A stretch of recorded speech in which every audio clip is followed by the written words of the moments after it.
సుమన్ టీవీలో మీ personal and business promotions కోసం కింది నెంబర్కి కాంటాక్ట్ చేయండి. తిరుపతి జిల్లాలో గురువారం రోడ్డు ప్రమాదం జరిగి 4 మరణించిన ఘటన జరిగిన గంటల్లోనే ఇప్పుడు చిత్తూరు జిల్లాలో మరో ఘోర రోడ్డు ప్రమాదం చోటు చేసుకుంది. చిత్తూరు బెంగళూరు హైవేపై మొగలిఘాట్ వద్ద బస్సు లారీలు ఢీకున్నాయి.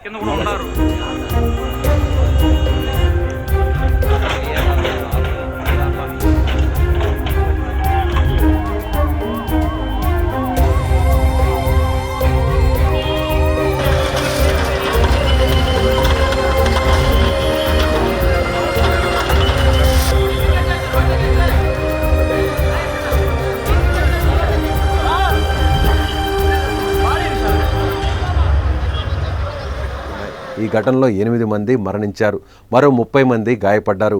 ముందుగా ఒక లారీని ఢీకొన్న బస్సు ఆ వెంటనే మరో లారీని ఢీకొట్టింది. ప్రమాదం జరిగిన వెంటనే పోలీసులు, స్థానికులు సహాయక చర్యలు చేపట్టారు. గాయపడిన వారిని చికిత్స కోసం హాస్పిటల్కు తరలించారు.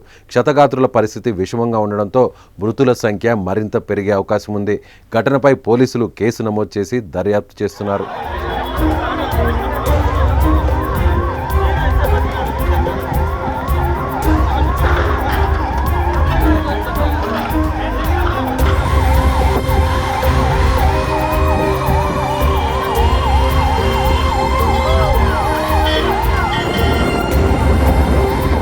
వరుస రోడ్డు ప్రమాదాలు రాష్ట్రాన్ని ఉలిక్కిపడేలా చేశాయి.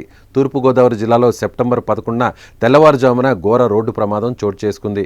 జీడిపిక్కల లోడుతో వెళ్తున్న మినీ లారీ బోల్తాపడి 7 ప్రాణాలు కోల్పోయారు, మరో 2 తీవ్రంగా గాయపడ్డారు. గురువారం కూడా తిరుపతి జిల్లాలో ఘోర ప్రమాదం జరిగింది.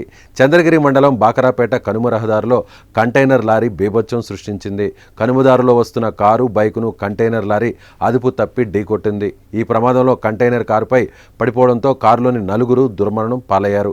మరో 2 గాయాలు కాగా వారిని హాస్పిటల్కి తరలించి చికిత్స అందిస్తున్నారు. ఇంతలోనే చిత్తూరు జిల్లాలో జరిగిన రోడ్డు ప్రమాదం 8 మందిని బలి తీసుకోవడం తీవ్ర విషాదాన్ని నింపింది.